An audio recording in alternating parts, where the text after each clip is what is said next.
Hello dears, आपका एक बार फिर से स्वागत है मेरे यूट्यूब चैनल शिवा साइंस में। आज हम लोग फिर से वही चैप्टर हमारा चलने वाला है जो हमने कल पढ़ चुका है। और जैसे कि आपका चैप्टर का नाम था जैव प्रौद्योगिकी सिद्धांत एवं प्रक्रम। जो चैप्टर हमने स्टार्ट किया था उस चैप्टर की जो शुरुआत हुई थी वो कहीं ना कहीं दो वैज्ञानिकों पे मिलकर हुई है, हर्बर्ट बॉयल और स्टैनली कोहेन। हमने इन दोनों का नाम पे चर्चा सुन चुका था क्योंकि सबसे मेन भागीदारी इन्होंने ही की है। अगर एक हमारे हर्बर्ट बॉयल प्रतिबंधन एंजाइम और हमारे स्टैनली कोहेन अगर प्लाज्मिड की खोज नहीं किए होते कहीं ना कहीं ये चैप्टर अधूरा होता। तो आज हम फिर से वही चैप्टर की चर्चा करेंगे। इससे पहले हम लोग पुराना जो भी पढ़ा हुआ है रिवाइज कर ले।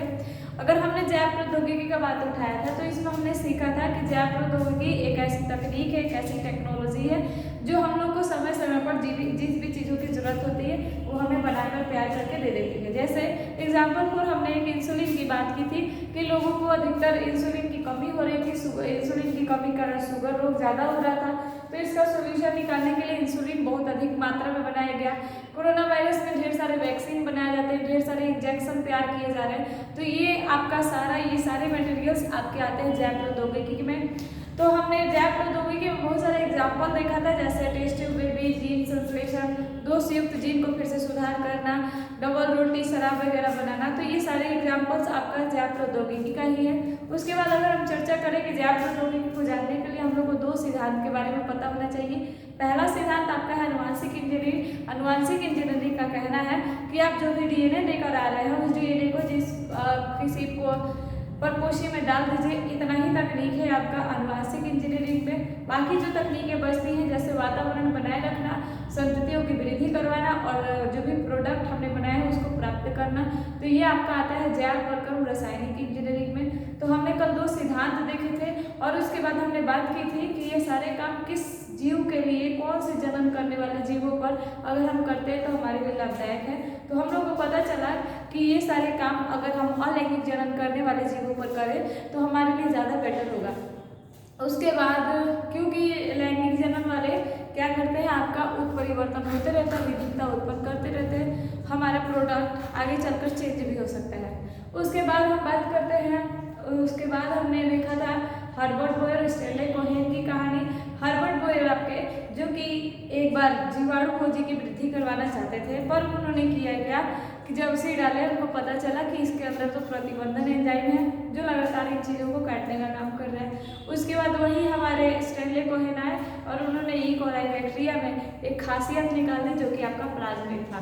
तो इस प्रकार से दोनों लोग काम कर लिए और 3 प्रक्रियाएं बता दिए लोगों को। बोले कि उन्होंने बताया कि अगर आपको ये काम करने होंगे तो आपको 3 प्रक्रिया का नियम पालन करना होगा। पहला जो था आपका पहला प्रक्रिया जो कहता है कि वांछित जीन युक्त डीएनए की पहचान।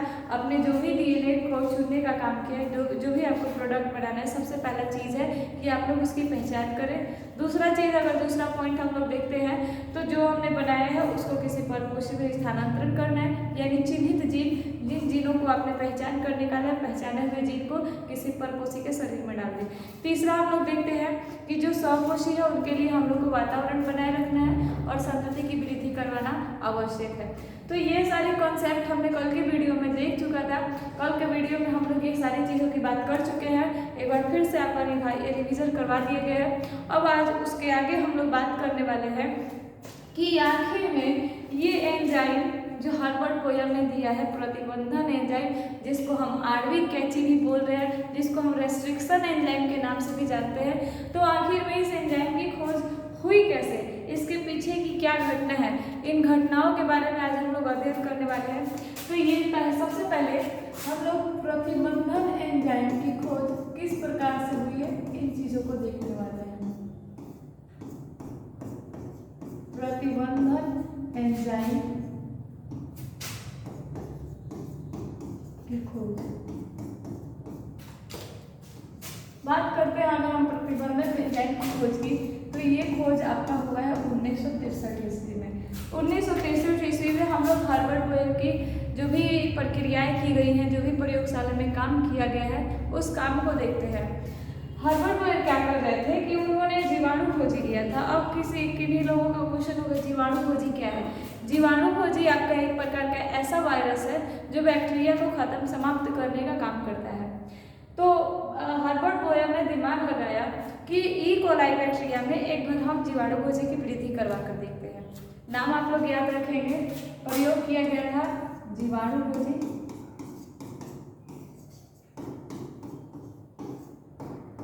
और दूसरा जो काम कर रहे हैं वो बैक्टीरिया था।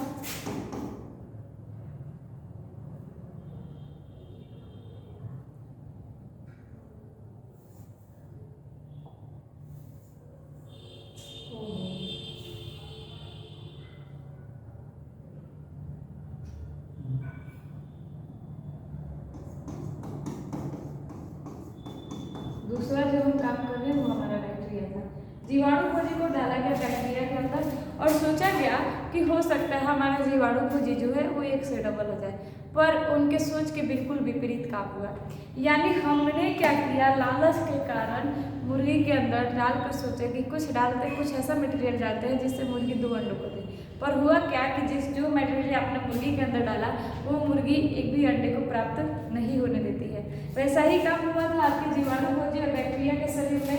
बैक्टीरिया जो थे वो बैक्टीरिया क्या कर रहे थे कि जितना भी जीवाणु खोजी का अनुवांशिक पदार्थ यानी आरएनए डीएनए जो भी हम लोग देखते हैं, जो भी डाला गया था उसको ये लोग काट काट कर खत्म कर देते थे। यानी हुआ क्या कि जीवाणु खोजी जो डाला गया था बैक्टीरिया के अंदर, बैक्टीरिया अपने एंजाइम के कारण, इनके पास एक खासियत थी कि इनको बचाव करने के लिए, अपने काबू करने के लिए इनके पास रेस्ट्रिक्शन एंजाइम थे। हम लोग जान ही चुके हैं रेस्ट्रिक्शन एंजाइम का काम क्या है। तो ये रेस्ट्रिक्शन एंजाइम क्या कर रहे थे, जीवाणु खोजी को काटते जा रहे थे। पर ये बात हर्बर्ट बोयर को पता नहीं थी। हर्बर्ट बोयर आखिर दिमाग लगा रहे थे कि जो हम जीवाणु खोजी डाल रहे हैं कोलाई के अंदर, आखिर ये हमें डबल होकर प्राप्त क्यों नहीं हो रही है, क्या रीजन है कि ये चीज़ें वृद्धि नहीं कर पा रही है। जब उन्होंने रिसर्च किया, जब उन्होंने स्टडी किया तो उनको मिला कि ई कोलाई बैक्टीरिया के अंदर एक विशेष प्रतिबंधन एंजाइम पाया जाता है जो डीएनए को काटने का काम करती है। तो यहाँ से इस प्रकार से आकर 1963 ईस्वी में 2 प्रकार के एंजाइमों का पता लगाया गया, जिसमें एक एंजाइम आपके डीएनए को काटने का काम कर रहा है, वही दूसरा एंजाइम डीएनए को जोड़ने का भी काम करता है। तो इस प्रकार से हम लोग को पता चला कि इस एंजाइम का प्रयोग जीवाणु खोजी की वृद्धि को रोक रहा था। और 2 प्रकार के एंजाइम का खोज भी किया गया। पहला एंजाइम था, आप लोग को बता ही दिया गया कि एक एंजाइम आपके डीएनए को काट रहा है, दूसरा एंजाइम आपके डीएनए को जोड़ रहा है। तो हमारे प्रतिबंधन एंजाइम में हमने देख लिया कि 2 प्रकार के एंजाइम। अब हम बात करते हैं डीएनए काटने वाले एंजाइम की, वो भी आपके प्रकार में मिलेंगे। अगर हम बात करते काटने वाले एंजाइम की तो उसका नाम है आपका प्रतिबंधन एंडोन्यूक्लियस। प्रतिबंधन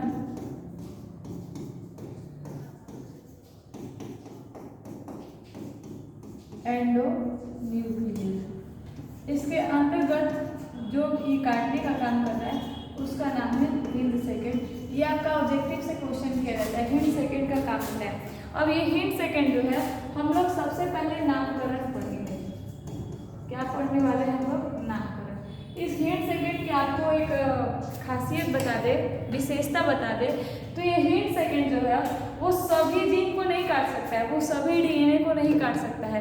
इसके अंदर ये किसी भी कोशिका के जाने के बाद, किसी भी जीन में इस एंजाइम को डालने के बाद पहले वो किसी विशेष प्रकार का अनुक्रम को पहचानता है। अनुक्रम हम किसे कहते हैं, जैसे ABCD जो हम लोग लिख रहे हैं, ये क्या है, ये क्रम है। तो इसी प्रकार से हम लोग को जीन के अंदर भी एक विशेष क्रम मिलेंगे, उसी विशेष क्रम को ही काटेगा। यानी हिंड सेकेंड या प्रतिबंधन एंडोन्यूक्लियस का काम क्या है, डीएनए को काटना, पर ये सभी प्रकार के डीएनए को नहीं काटेगा, ये किसी विशेष अनुक्रम को पहचान कर उन्हीं को काटेगा। अब हिंड सेकेंड की हम बात करते हैं नामकरण की। आखिर इसका नाम हिंड सेकेंड क्यों रखा गया, इसके नामकरण की चर्चा करते हैं हम लोग। हिंड सेकेंड,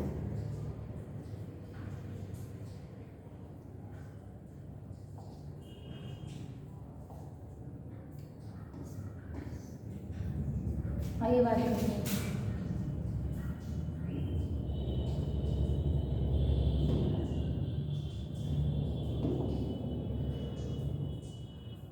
ये जो आपका पहला वर्ष, पहले सबसे पहला चीज कि जितने भी एंजाइम है इनका नाम दो नामों से मिलकर बना हुआ है, वंश प्लस में जाति। किससे मिलकर बना हुआ है? नामकरण जो किया गया है वो पहले वंश और दूसरा हम लोग का जाति। इसमें वंश जो है हमारा वो है हीमोफीलिया, जाति जो है हमारी वो है इन्फ्लुएंजा। यानी हम लोग पहले वंश और जाति के नाम को देखेंगे। वंश हमारा हीमोफीलिया, दूसरा हमारा इन्फ्लुएंजा। ये एक ऐसी बैक्टीरिया है जो निमोनिया फैलाने के लिए जिम्मेदार होते हैं। एक ऑब्जेक्टिव भी आप लोग को मिल गया, ये निमोनिया रोग फैलाते हैं। अब इसमें ये जो आपको कैपिटल लेटर का एच दिख रहा है, ये एच यहाँ से लिया गया है, यानी हम एंजाइम के नाम में एच यहाँ से निकाल लेते हैं। उसके बाद ये जो आपको दूसरा और तीसरा अक्षर दिख रहा है, ये दूसरा तीसरा अक्षर आपका यहाँ से लिया गया है, जाति से लिया गया है। तो अब यहाँ पर हम लिख लेंगे जाति का नाम। उसके बाद ये जो आपको लास्ट में डी दिखाई दे रहा है, इसके जगह पर X Y Z R I ये सब भी लिखे होते हैं। ये डी और आर जो है एक प्रकार के रंजक होते हैं। रंजक कहने का मतलब जैसे हम कभी कभी किसी चीज़ को पहचानने के लिए कोई रंग डालते हैं, जैसे क्लोरोफिल का जब स्टडी किया जाता है तो उस पर आयोडीन का यूज़ किया जाता है ताकि क्लोरोफिल जो है वो हम लोग को दिख जाए पेड़ पौधों पर। तो इसी प्रकार से रिसर्च करने के लिए वैज्ञानिक जो होते हैं अलग अलग केमिकल का यूज़ करते हैं किसी चीज़ को दिखाने के लिए, दिखने के लिए। तो ये जो डी और लास्ट में कोई भी अगर अक्षर रहेगा तो ये आपका दिखाता है रंजक। यानी यहाँ पर हमारा जो डी है ये किस चीज़ को बोध करा रहा है? ये रंजक को दिखा रहा है। तो यहाँ पे हम लोग लास्ट में क्या यूज़ करते हैं? डी। उसके बाद हमारा एच हो गया जो कि हमारे वंश से आया हुआ है, आई हो गया जो कि हमारे जाति से ली गई है, और डी अक्षर आपको क्या दिखा रहा है? डी लेटर दिखा रहा है कि हम लोग इसमें रंजक का प्रयोग किए हैं। उसके बाद ये जो रोमन अंक में आपको संख्या दिख रही है, ये रोमन अंक दिखाता है कि हम जो एंजाइम प्राप्त किए हैं वो कितनी बार में प्राप्त किए हैं, कौन से क्रम में प्राप्त किए हैं। तो हम लोग को पता चला कि हिंद सेकेंड हमने सेकेंड बार में प्राप्त किया है। तो यहाँ पर ये क्रम दिखाता है। यानी आपको पता चल गया होगा कि एक एंजाइम का नामकरण कैसे किया जाता है। एक एंजाइम के नामकरण के लिए हम लोग के पास होना चाहिए जाति, वंश पता होना चाहिए। उसके बाद हमने जिस रंजक का प्रयोग किया है उस रंजक के बारे में जानकारी होना चाहिए। रंजक, वंश और जाति के बाद हम लोग को पता होना चाहिए कि हमने किस क्रम में, किस क्रम में हमने इस एंजाइम की खोज की है। तो इस प्रकार से एंजाइम की खोज करने के लिए हमने जो भी नामकरण दिया गया था उस नामकरण को हम लोग समझ लिए, जो कि आपके एनसीईआरटी बुक में हाईलाइटेड क्वेश्चन भी पूछा जाएगा, हाईलाइटेड ऑब्जेक्टिव भी है। आप लोग इस पॉइंट को जरूर समझने का कोशिश करेंगे कि हार्वर्ड वर्जन में जिस भी प्रकार से जैसे भी स्टडी करके प्रतिबंध नैनोन्यूक्लियस की खोज की जो कि डीएनए को काटने का काम कर रहा था, आखिर इसके अंदर क्या खासियत थी? इसका एक प्रकार देखा गया, हिंद सेकेंड नाम दिया गया। और ये हिंद सेकेंड क्यों दिया गया? इन वंश और जाति के वजह से। हिंद वंश जो कि आपको हीमोफीलिया है, जाति जो कि आपका इन्फ्लुएंजा है, यहाँ पे डी जो कि रंजक दिखा रहा है, और सेकेंड जो टर्म हम यहाँ पे हमेशा रोमन अंक का यूज करते हैं जो आपको दिखा रहा है कि कितने बार में हमने ये प्राप्त किया है। उसके बाद एक और आपका एग्जाम्पल है, इसके अलावा एक और हम एग्जाम्पल देखते हैं आपका ईको आर आर। ये भी एक एग्जाम्पल है, ये भी एंजाइम का ही नाम है जो कि प्राप्त किया गया था बैक्टीरिया से ही। अगर देखिए पहला एग्जाम्पल हमने जो देखा है हिंद सेकेंड, वैज्ञानिकों के द्वारा बताया गया है, साइंटिस्ट लोग बताए हैं कि हिंद सेकेंड के अलावा भी हमने कई 900 से अधिक प्रतिबंधन एंजाइमों की खोज की है। कितना? 900 से अधिक, 900 से अधिक हमने प्रतिबंधन एंजाइम की खोज की है, जो कि टोटल निकाला गया है 230 जीवाणु प्रभेद से। प्रभेद का मतलब होता है बैक्टीरिया का प्रकार। अलग अलग जीवाणुओं से, अलग अलग जीवाणु के प्रकार से हमने 900 से अधिक एंजाइम की खोज कर चुके हैं। तो यहाँ पर हम लोग पहले एग्जाम्पल हिंद सेकेंड के बाद हमने देखा कि कितनी ज़्यादा हमने एंजाइम की खोज की है केवल 230 जीवाणुओं के प्रकार से। उसके बाद सेकेंड एग्जाम्पल हम लोग बात करते हैं इको आर आई, जो कि आपका एक प्रकार का एंजाइम ही है। इसका नामकरण किस प्रकार से किया गया है? सबसे पहले ये हम लोग का क्या है? ये हम लोग का वंश है। ई कैपिटल वंश, कभी भी वंश का जो नाम होता है वो कैपिटल अक्षर से लिखा जाता है। तो कैपिटल से जो लिखा गया वो हम लोग की वंश है। उसके बाद दूसरा और तीसरा अक्षर जो लिया गया है वो आपके जाति से लिया गया है। आर हम लोग का रंजक दिखा रहा है और वहीं पे हम लोग का ये जो रोमन अंक यूज किया गया है ये आपका क्रम दिखाता है। तो हम लोग देखते हैं कि किस प्रकार से हमारे इकोआरआई नाम प्रयोग किया गया है। ये बैक्टीरिया है एक प्रकार का जिसका नाम है इसीचेरिचिया कोलाई। इसीचेरिचिया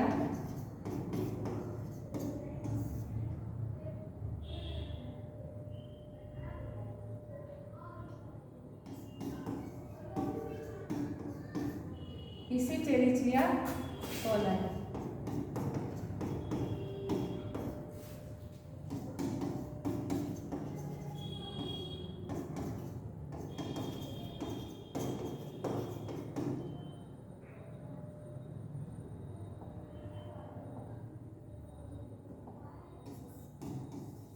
आप लोग को दिख रहा है कि इसीचेरिचिया कोलाई का हम लोग फर्स्ट लेटर निकाल लिए हैं जो कि हम लोग कैपिटल ई से दिखाते हैं। यानी जो नाम बना है इसमें हमने पहला वंश से एक अक्षर निकाल लिया, दूसरा तीसरा यानी कि CO, दूसरा तीसरा जो लेटर है वो हम कहाँ से निकाले, हमारी जाति से निकाला गया है। पहला लेटर जो है वो वंश का है, दूसरा तीसरा लेटर जो है वो जाति का है और आर रंजक है। अभी बता दिया गया कि आपको रंजक का मतलब क्या होता है। किसी भी चीज़ को देखने के लिए अगर बाहर से हम कोई केमिकल डालते हैं, बाहर से हम कोई रंजक डालते हैं, जैसे एग्जाम्पल फॉर में क्लोरोफिल के लिए आप लोग को बताया गया कि क्लोरोफिल के लिए जांच के लिए साइंटिस्ट लोग ऊपर से आयोडीन का बूंद डालते हैं ताकि क्लोरोफिल जो है वो पत्तों पर साफ साफ नजर आ जाए। वैसे ही बैक्टीरिया को देखने के लिए रंजक डाला गया जिसको हम लोग आर कैपिटल से दिखा रहे हैं। तो यहाँ पर आर कैपिटल आपका रंजक दिखा रहा है और ये रोमन अंक आपका दिखाता है कि हमने ये जो एंजाइम प्राप्त किया है इकोआरआई वो कितनी बार में प्राप्त किया है, पहली बार या सेकेंड बार। तो हमने एक और जो एग्जाम्पल देखा था हिंद सेकेंड, इसमें हम लोग को पता चला कि दूसरी क्रम में हमने एंजाइम को प्राप्त किया है, जबकि ये आपका फर्स्ट वाला दिखा रहा है कि हमने पहली बार में ही इकोलाई बैक्टीरिया से एंजाइम को प्राप्त कर लिया है। तो इस प्रकार से एंजाइम का खोज किया गया था जो कि हर्बर्ट बोयर द्वारा किया गया। उसके बाद अब ये जो एंजाइम देख रहे हैं इन एंजाइमों का हम लोग अब प्रकार पढ़ेंगे कि ये जो एंडोन्यूक्लियस प्रतिबंधन एंजाइम है वो कितनी प्रकार के हो सकते हैं। एंडोन्यूक्लियस, सबसे पहला चीज आप लोग को एक शब्द मिलेगा न्यूक्लिएजेस। न्यूक्लिएजेस प्रयोग किया जाता है न्यूक्लिक अम्ल के कारण। न्यूक्लिक अम्ल को आप लोग को पता है कि डीएनए और आरएनए की इकाई हमारा न्यूक्लिक अम्ल होता है। हम लोग यहाँ जो काम करेंगे वो किस पे काम करने वाले हैं, डीएनए पर। जो भी एंजाइम का प्रयोग करेंगे वो कहाँ करेंगे, आपके डीएनए पर। तो ये जो आपको बार बार शब्द दिखाई दे रहा है ये न्यूक्लिएजेस है। और कौन से एंजाइम का प्रयोग करने वाले हैं हम लोग, प्रतिबंधन न्यूक्लिएजेस। ये प्रतिबंधन न्यूक्लिएजेस हम लोग को दो प्रकार के मिलेंगे। एक आपको मिलेगा एक्सोन्यूक्लिएजेस,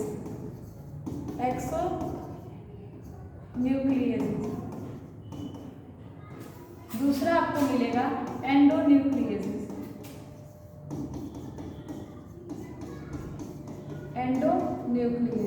अब दोनों में आप लोग अंतर देखेंगे। न्यूक्लिएजेस हमारा जो है वो कॉमन है। न्यूक्लिएजेस कहने का मतलब ये आपका कहाँ काम करेगा, दोनों न्यूक्लिक अम्ल पर ही काम करेगा पर अलग अलग तरीके से। एक्सो जो है ये एक्सो आपका मान लें हमारा ये डीएनए है, इस डीएनए को कभी भी सिरों पर काटने का काम करेगा। यानी ये कहाँ काटेगा, किनारे के हिस्से को काटेगा। डीएनए को काटना हो अगर हम लोग को, अगर किनारे वाले हिस्से को काटना हो, छोर वाले हिस्से को काटना हो, तो उसके लिए हम लोग एक्सोन्यूक्लिएजेस एंजाइम का यूज करेंगे ताकि हम डीएनए के केवल किनारे हिस्से को काट सकें। अगर आपको बीच में किसी पार्ट को यानी बीच वाले हिस्से को काटना हो कहीं पर भी, तो उसके लिए हम लोग एंडोन्यूक्लियस, एंडो का अर्थ ही होता है अंदर की ओर, भीतर की ओर। तो ये एंडोन्यूक्लियस का प्रयोग हम कब करेंगे, जब हमारे डीएनए में से किसी भी बीच वाले पार्ट को काटने का काम किया जाएगा। यानी मान लें कि हम लोग जो इंसुलिन बनाने वाले हैं, हो सकता है कि इंसुलिन जीन जो है वो डीएनए के किनारे पर ना होकर के आपका बीच में है, तो वहाँ पर हम जो एंजाइम उठाएंगे वो कौन सा एंजाइम उठाएंगे, आपका एंडोन्यूक्लिएजेस। अगर हो सकता है कि इंसुलिन बनाने वाला जो जीन है आपका वो डीएनए के किनारे वाले हिस्से पर ही मिल जाए, तो इसके लिए हम कौन सा एंजाइम प्राप्त करेंगे, एक्सोन्यूक्लिएजेस। तो ये आपका प्रतिबंधन एंजाइम का प्रकार था जिसमें हमने दो तरीके से देखा। अगर डीएनए को सिरों पर काटना हो तो उसके लिए हम लोग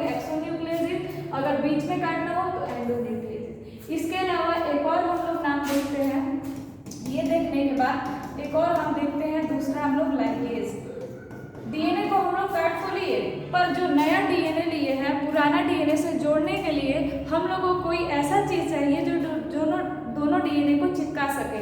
उसके लिए हम लोग लाइगेज एंजाइम का प्रयोग करते हैं जो किसी भी प्रकार के डीएनए को जोड़ने का काम करती है।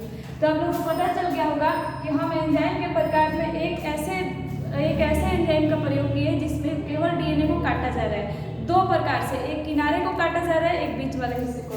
और डीएनए को अगर जोड़ना हो तो उसके लिए हम प्रयोग कर रहे हैं लाइगेज एंजाइम का। तो यहाँ पर बस एंजाइम का प्रकार देखा गया, एंजाइम की खोज की, हम लोग यूज देखे। उसके बाद ये जो डीएनए है इसके लिए एक शब्द यूज किया गया है पैलिंड्रोमिक। आपकी बुक में एक शब्द यूज किया गया है पैलिंड्रोमिक। पैलिंड्रोमिक कहने का मतलब क्या है? आपको एक एग्जाम्पल दिया जा रहा है, आप लोग आगे से पढ़ के देखेंगे और पीछे से पढ़ के देखेंगे क्या वो सेम है।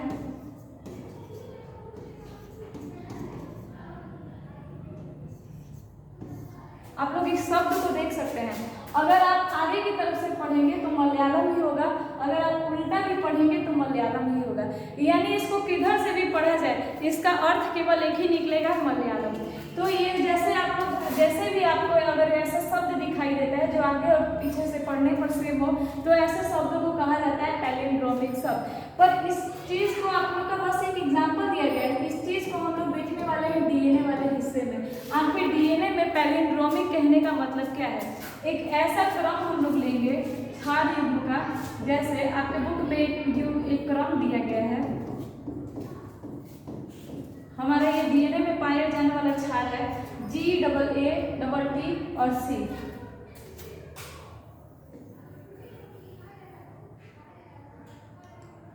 एक और हिस्सा जो लेते हैं हम लोग का CT,